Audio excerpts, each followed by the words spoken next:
Alléluia. C'est bon, est-ce que vous m'entendez bien? Ouais.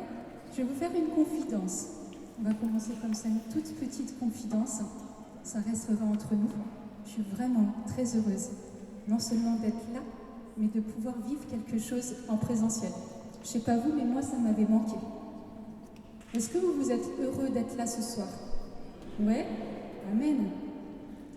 Alors, ce que nous allons partager ensemble ce soir, c'est un verset, un tout petit verset, mais qui est juste ultra puissant, parce que c'est vraiment le cœur de ce que Dieu est venu nous révéler. Alors, c'est dans l'Évangile selon Saint Jean, chapitre 3, au verset 16. « Car Dieu a tant aimé le monde qu'il a donné son Fils unique, afin que quiconque croit en lui ne périsse point, mais qu'il ait la vie éternelle. Car Dieu a tant aimé le monde qu'il a donné son Fils unique. » Car Dieu a tant aimé le monde qu'il a donné son Fils unique. Je ne sais pas, quand vous entendez ça, ce que ça fait dans votre cœur. Comment est-ce que ça résonne? Est-ce que ça vous parle? Est-ce que c'est concret? Est-ce que c'est complètement abstrait? Quand Saint Jean dit « car Dieu a tant aimé le monde », il ne parle pas du monde en général, il ne parle pas d'une foultitude, il ne parle pas de quelque chose où les gens sont perdus, il parle de quelque chose qui est juste personnel. C'est cet amour de Dieu n'est pas perdu. Il est personnel, il s'adresse à une personne. Et c'est comme si Saint Jean avait dit « car Dieu a tant aimé Dominique, car Dieu a tant aimé... en tout cas, chacun de nous, car Dieu a tant aimé Ludivine, car Dieu a tant aimé Sœur Tabitha, car Dieu a tant aimé chacun de nous qu'il a donné son Fils unique, afin que quiconque croit en lui ne périsse point, mais qu'il ait la vie éternelle. » Et du coup, ça change complètement, en fait, cette bonne nouvelle. Je rencontre beaucoup de personnes qui me disent « oui, je crois en l'amour de Dieu », mais en fait, il y a tellement de monde, on est tellement nombreux sur Terre que comment Dieu peut m'aimer moi d'un amour unique alors qu'on est tellement nombreux? En fait, c'est carrément possible. D'abord parce que Dieu est Dieu. Il ne faut pas l'oublier. Nous, on raisonne avec juste nos petites vues humaines. Nous, on raisonne avec notre petit cerveau. Il fonctionne déjà pas si mal que ça. Mais Dieu raisonne et Dieu est Dieu. Dieu est Dieu et Dieu aime chacun. Il a voulu chacun, il a créé chacun et chacun est à sa place. Il n'y a personne qui n'est pas à sa place, il n'y en a personne qui n'est pas aimé de Dieu. Dieu a tellement voulu chacun, Dieu a tellement désiré chacun qu'il a fait en sorte que nous soyons uniques. Et pour ça, en fait, il est venu et il a donné son Fils à la croix. En fait, cet amour de Dieu, il est juste tellement personnel. Cet amour de Dieu n'est pas... en fait, il est infini, il est illimité. Dieu m'a aimé dès avant la fondation du monde, nous dit l'Écriture. Ça veut dire que même quand je n'étais pas née, même quand je n'étais pas encore dans le sein de ma mère, Dieu m'avait déjà aimé. C'est juste ultra puissant. C'est-à-dire que Dieu avait déjà pensé à moi, sinon je ne serais pas là. Cet amour, il va bien là. Et c'est-à-dire que jusque dans l'éternité, Dieu pensera à moi et Dieu m'aimera. Si à un seul instant, Dieu arrête de penser à moi, si un seul instant, Dieu arrête de m'aimer, je n'existe plus. Je n'existe plus. J'existe parce que c'est l'amour de Dieu qui me fait vivre. Et que j'existe dans cet amour de Dieu et j'existe dans ce projet d'amour de Dieu sur ma vie. Si Dieu cesse de penser à moi, je n'existe plus. Je ne vis plus. Et en fait, c'est juste une super bonne nouvelle. Cet amour qui est personnel, qui est infini, qui est depuis toujours à toujours, qui ne change pas. Ceci, c'est aussi une bonne nouvelle. On connaît l'amour humain qui est changeant, qui est versatile, et même s'il est beau, s'il est profond, même la personne qui vous aime le plus peut avoir des moments versatiles. L'amour de Dieu n'est pas versatile. L'amour de Dieu, il est constant, il est parfait. Et cet amour de Dieu, il est gratuit, dans le sens où Dieu n'a pas attendu que je sois capable de faire quelque chose pour lui, pour m'aimer. Dieu n'a même pas attendu que je sois en état de l'aimer pour m'aimer. C'est-à-dire que Dieu n'attend rien en plus. Dieu m'aime gratuitement. Et il m'aime tellement gratuitement que j'ai le choix, que j'ai la possibilité et la liberté de ne pas l'aimer, de ne pas le choisir. En fait, cet amour de Dieu, il va jusqu'à là, jusqu'à cette liberté que Dieu me fait. Je peux choisir de ne pas aimer Dieu. Je peux choisir que l'amour de Dieu ne fasse pas partie de ma vie. Et pourtant, cet amour de Dieu m'aimera toujours. Dieu m'aimera toujours, même quand je fais ce choix-là. Et Dieu aime même les personnes, et c'est quelque chose assez scandaleux. En fait, généralement, on aime ceux qui nous aiment, et on trouve que c'est quand même vachement cool. C'est tellement compliqué à aimer ceux qui nous aiment pas. À la limite, on dit, bon, on s'en fiche, ils m'aiment pas, c'est pas grave.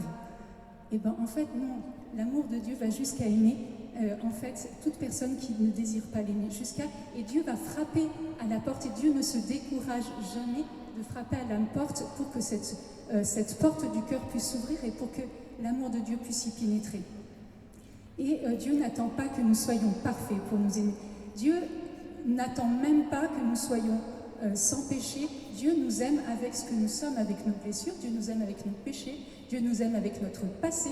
Dieu nous aime avec tout ça. Dieu connaît notre péché et nous appelle par notre nom. Dieu connaît notre péché. Il sait, il nous connaît, vous inquiétez pas. Mais Dieu connaît notre péché, il nous appelle par notre nom, parce que l'amour de Dieu est un amour qui est libérateur. C'est pas un amour qui enferme, c'est pas un amour qui juge. Et trop souvent, nous pensons que Dieu est un Dieu qui juge, que c'est un Dieu, en fait, qui se permet d'attendre, en disant « je ne suis pas digne avec tout ce que j'ai fait, avec ma vie, avec toutes mes failles, etc. Je ne suis pas digne que Dieu vienne et que Dieu m'aime. » Mais justement, c'est parce que tu n'en es pas digne que l'amour de Dieu est gratuit et que l'amour de Dieu est parfait et que l'amour de Dieu est total. Dieu ne va pas t'aimer à 10% parce qu'il y a quelque chose qui ne lui plaît pas dans ta vie. Dieu va t'aimer à 100%, peu importe ce que tu fais. Et peu importe ce que tu feras. Et ça, c'est quand même vachement chouette. Peu importe ce que tu feras dans la suite, peu importe les circonstances, chaque fois que tu reviendras, Dieu t'aimera et Dieu t'aimera de cet amour à nouveau total, complet, libérateur. Et en fait, on se rend compte que quand on accueille cet amour de Dieu, accueillir cet amour de Dieu, c'est tout simple. Ça nous paraît juste un monde, en fait, parce qu'on s'est mis plein de barrières.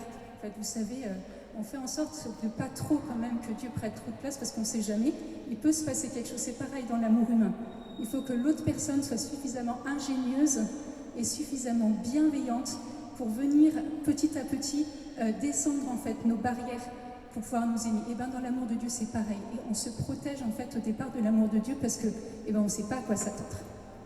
On ne sait pas à quoi s'attendre en fait. On ne sait pas ce que Dieu va nous demander. On se dit mais si ça se trouve est-ce qu'il y aura une contrepartie? Et on a de la suspicion et on a tous à un moment donné plus ou moins de suspicion sur l'amour de Dieu. Qu'est-ce que Dieu va me demander? En fait, si Dieu m'aime, quel va être le retour? Est-ce que Dieu, à un moment, va cesser de m'aimer parce que j'ai fait un truc qu'il ne faut pas? Il n'y a pas de truc qu'il ne faut pas, on est dans l'ordre de l'amour, en fait. Et en fait, toutes ces questions, à un moment ou à un autre, soit vous les avez déjà posées, et là, ma probabilité, c'est qu'à peu près 99% vous vous l'êtes déjà posé. Je fais partie de ces 99%. Mais en fait, si vous ne l'êtes pas posée, vous allez forcément vous la poser. Et c'est pas parce que vous ne vous l'êtes pas encore posée, que vous l'êtes déjà posée, que vous ne vous la reposerez pas. Et en fait, régulièrement, ça revient. Est-ce que je suis digne de l'amour de Dieu? Est-ce que je suis digne de cet amour total, complet, en fait, de Dieu? Et est-ce que je suis digne, en fait, du sacrifice de Jésus à la croix? Là, vous avez une immense croix. Et en fait, c'est bien regarder, en fait, Jésus en croix. En fait, l'amour de Dieu, il est concret. En fait, c'est pas un amour qui est abstrait. L'amour de Dieu est tellement concret qu'en fait, ça s'est concrétisé par sa mort sur la croix. Dieu savait pas comment manifester son amour de manière à ce que le psychique de l'homme comprenne jusqu'à quel point, en fait, il n'y avait pas de mots, il n'y avait pas de définition, il n'y avait pas d'autres moyens. Et Dieu avait beau dire à son peuple, je t'aime, je t'aime, je t'aime. Il ne savait pas comment faire en sorte que cet amour rentre et pénètre, en fait, le cœur. Et c'est compliqué de pénétrer jusqu'au fond de notre cœur. Et en fait, la stratégie de Dieu, ça a été d'envoyer son Fils en disant, regardez, je vous ai aimé jusqu'à là, jusqu'à en mourir. Et en fait, il n'est pas mort pour le monde, il est mort pour chacun. Il est mort pour toi, il est mort pour toi, il est mort pour moi, il est mort pour toi. il est mort pour chacun. C'est-à-dire que même si tu avais été seul au monde, Dieu serait mort pour toi. Et il serait venu et il aurait trouvé que ça en valait la peine. Parce que tu étais chéri de Dieu. En fait, nous sommes tous les chéris de Dieu. En fait, Dieu nous aime comme des chéris. C'est un amour amoureux. C'est un amour amoureux. Seulement quelqu'un qui est amoureux peut faire quelque chose de l'ordre de la folie. Si on n'est pas amoureux, l'amour reste, on va dire, dans des proportions raisonnables. Là, ne me dites pas que c'est un amour raisonnable, c'est un amour qui est complètement déraisonnable. C'est la folie, en fait. C'est la folie, cette croix. Et cette folie, ça a tellement été grande qu'il a fallu à un moment aller encore plus loin. Attendez, c'était déjà pas suffisant que Jésus meure sur la croix. Il a fallu qu'on lui transperce le cœur. Et en fait, chaque goutte de sang qui est tombée, c'était pour te montrer jusqu'à quel point Dieu t'aimait, toi, personnellement. Jusqu'à quel point, et chaque goutte de sang, c'était pour ton salut. C'était pour te relever, c'était pour te restaurer, c'était pour te rendre ta dignité d'enfant de Dieu. Tout ce sang-là, c'est pour toi. En fait, il n'y a pas une goutte qui n'était pas pour toi. Dieu est mort pour chacun. Et il faut que ça puisse rentrer en ce soir dans notre psychique. Non, c'est pas seulement les autres que Dieu est venu aimer. C'est pas Dieu n'aime pas plus ton voisin, Dieu n'aime pas plus tes amis, Dieu n'aime même pas plus celui qui apparemment a beaucoup de grâce. Vous savez, de temps en temps, on regarde des vies, on dit « Ouais, mais oui, franchement, tout le ici, on dirait qu'il a été béni. » Dieu ne l'aime pas plus. Dieu ne l'aime pas plus et il ne l'aime pas moins. Attention, ça marche aussi dans l'autre sens. Dieu ne l'aime ni plus, ni moins. Et chaque goutte de son sang appelle en fait cette réponse d'amour de la part de Dieu. Vous êtes déjà posé la question de ce qu'il a entendu Saint Jean quand il a posé son cœur sur la poitrine de Jésus? Juste petit sondage, qui s'est déjà posé cette question-là, à part moi, pour savoir si je suis un peu bizarre dans ma tête ou pas? Qui s'est déjà posé la question? Qu'est-ce que Jean a entendu en fait quand il a posé sa tête sur la poitrine de Jésus? Vous n'êtes jamais posé cette question-là? Ouais, je suis vraiment bizarre alors. Merci, vous me le confirmez du coup. En fait, il a entendu les battements de son cœur. Ça paraît assez normal. Là, je parle aux étudiants en médecine qui sont quand même assez présents ce soir, mais Saint Jean a d'abord entendu les battements de Jésus. Je ne vais pas vous les faire, mais vous connaissez pom-pom, pom-pom. Ouais, je ne suis pas très bien, j'imite pas très bien, c'est pas grave, vous comprenez le principe. Jean a entendu les battements du cœur de Jésus. Mais ce qu'il a entendu dans ces battements, c'était le « je t'aime ». Je t'aime. En fait, c'est ça qu'il a entendu, Saint Jean. Il n'a pas entendu autre chose. Il a entendu chaque fois « je t'aime ». Et chaque pulsation du cœur de Jésus, c'était une pulsation d'amour. Et dans chaque pulsation, il y avait ce « je t'aime, je t'aime, je t'aime ». Eh, mais c'est trop cool, en fait. Ça veut dire que chaque fois que je peux, moi, poser, encore aujourd'hui, même pas physiquement, mais chaque fois que dans mes temps de prière, je me pose dans la présence de Dieu, chaque fois que je me mets en présence de Dieu, en fait, c'est la même chose que j'entends. Je n'entends pas autrement et je n'entends pas autre chose, en fait, que le bruit du cœur de Jésus. Et tout à l'heure, on aura la chance d'avoir l'exposition du Saint-Sacrement et on pourra chacun poser notre oreille, notre tête, en fait, en Jésus et pouvoir écouter, en fait, ce « je t'aime, je t'aime, je t'aime ». Là, la question, c'est de savoir quand vous pensez que Dieu vous dit « je t'aime », qu'est-ce que ça vous fait? Est-ce que tu te protèges de cet amour? Est-ce que tu n'y crois pas? Est-ce que tu ne t'en sens pas digne de cet amour? Ou est-ce que ça te fait jubiler parce que tu as déjà goûté, en fait, cet amour de Jésus? Tu as déjà goûté, en fait, cette plénitude. Tu as déjà... Il y a quelque chose, en fait, qui s'est déposé en toi et tu sais... En fait, que oui, vraiment, Jésus m'aime. Il m'aime jusqu'à là. Il m'aime jusqu'à ce point. Il m'aime et chaque fois qu'en fait je me mets dans sa présence, c'est ça que j'entends. Je t'aime. Je t'aime. Je t'aime. Chaque fois que nous allons à la messe, en fait, c'est un rendez-vous d'amour. En fait, c'est pas autre chose que ce dialogue d'amour entre nous et Dieu. Chaque messe est une rencontre d'amour. En plus, on a la chance de pouvoir le recevoir. On a la chance de pouvoir le porter dans nos mains, on a la chance de pouvoir s'unir spirituellement à ce qui se passe et de pouvoir goûter en fait et se laisser transformer par son amour. En fait, cette transformation prend du temps. Il ne faut pas avoir peur, en fait, de prendre ce temps-là et chaque fois dire, Seigneur, vraiment, je ne sais pas comment faire pour me laisser aimer par toi. Tu vois toutes mes blessures, tu vois toutes mes craintes, tu vois tout ce qui m'empêche, en fait, d'être complètement libre, en fait, et juste d'être dans cette simplicité de savoir que tu m'aimes, moi, que tu m'aimes, moi. Soyons un peu égoïstes de temps en temps. Dieu m'aime, moi, personnellement, avec ce que je suis. Et donc chaque fois, c'est prendre ce temps en disant, Seigneur, là je me mets devant toi, montre-moi, en fait, combien tu m'aimes. Montre-moi, en fait, la douceur de ton amour. Il y a une douceur, en fait, dans cet amour de Dieu. Il y a une vraie douceur. L'amour de Dieu ne force pas. L'amour de Dieu ne force pas et l'amour de Dieu ne forcera jamais l'entrée de ton cœur, parce que Dieu respecte infiniment trop ta liberté. Mais en fait, il va venir à la mesure où tu ouvres ton cœur et c'est ça qui est beau. C'est-à-dire, tu dis, Seigneur, aujourd'hui je ne peux ouvrir que ça, mais dans ce ça, viens et fais quelque chose pour moi. Viens et manifeste-toi, Seigneur, montre-moi cet amour. En fait, cet amour de Dieu, chaque fois que vous allez pouvoir goûter ça, il y a quelque chose qui en nous s'apaise. Il n'y a rien de plus guérissant que l'amour. Et en fait, vous allez vous rendre compte qu'il y a pas mal de choses qui peuvent s'apaiser dans nos vies.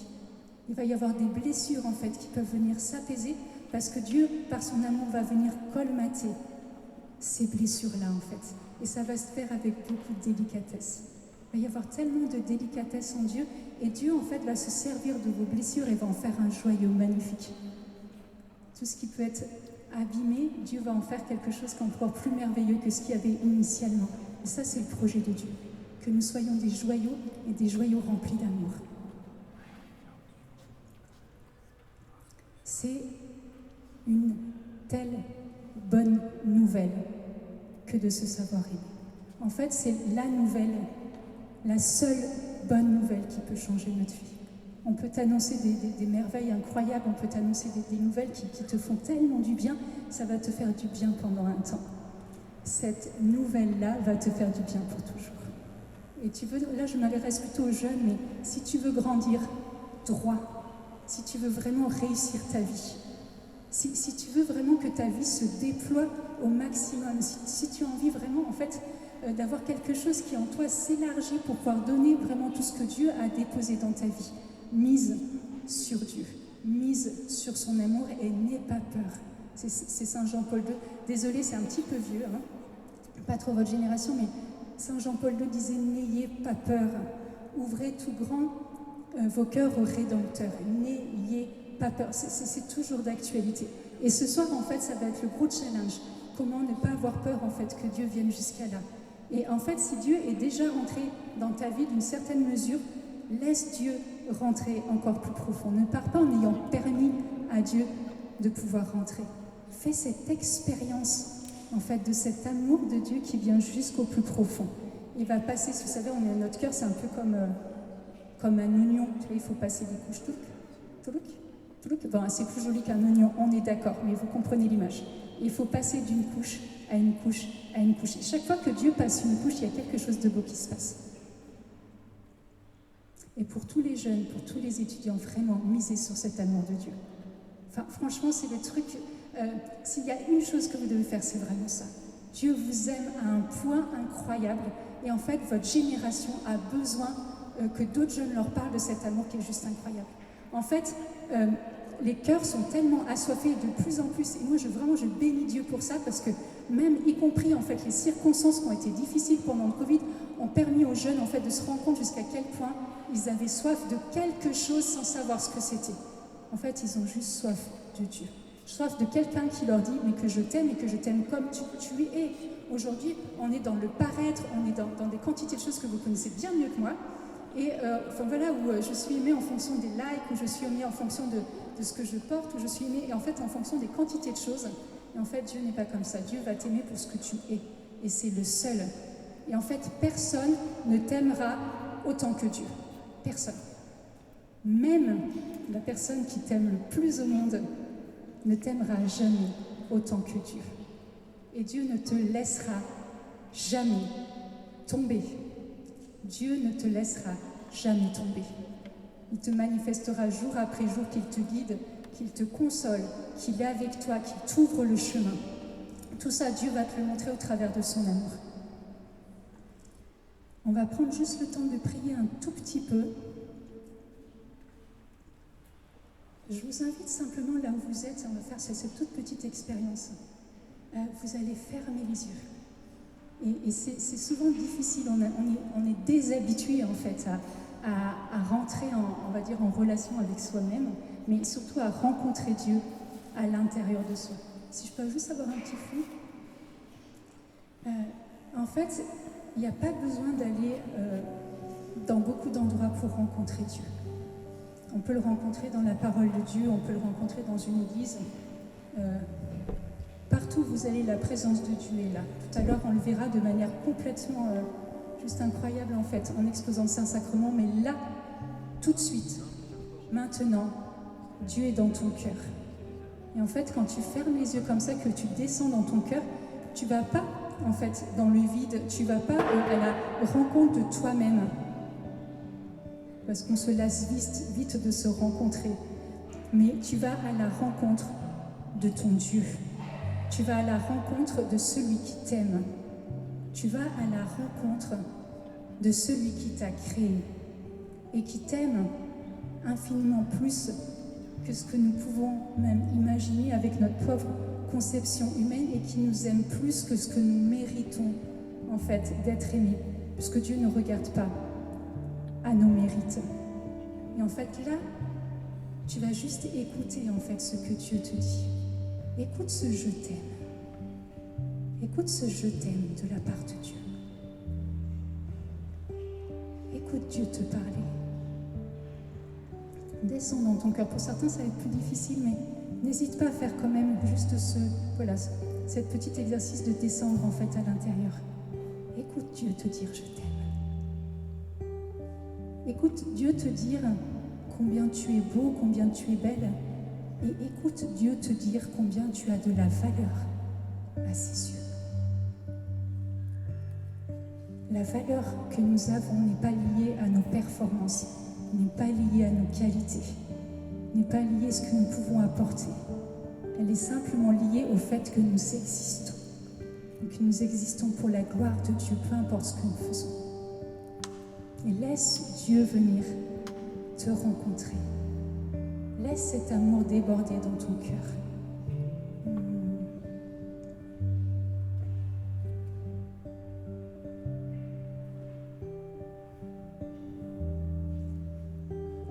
Laissons Dieu se manifester, laissons Dieu être Dieu pour une fois. Ça fait du bien de quitter nos préoccupations, ça fait du bien de quitter le bruit de notre semaine, juste pour laisser Dieu simplement nous aimer. Parce qu'à partir du moment où Dieu nous aime, répondre à cet amour de Dieu, c'est beaucoup plus facile, parce que ça ne se fait pas avec mes propres forces. Ça ne se fait pas avec mes propres forces. Ça se fait parce que c'est ce débordement d'amour qui vient prendre mon cœur. C'est ce débordement d'amour qui vient prendre mon cœur. Laisse-toi bercer par Dieu. Laisse-toi bercer par Dieu. Abandonne tes forces. Abandonne tout ce que tu portes comme poids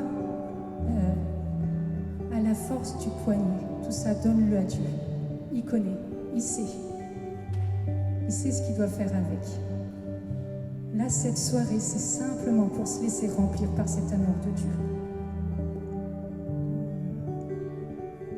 Seigneur Jésus, en cet instant, je veux t'abandonner tout ce que je suis.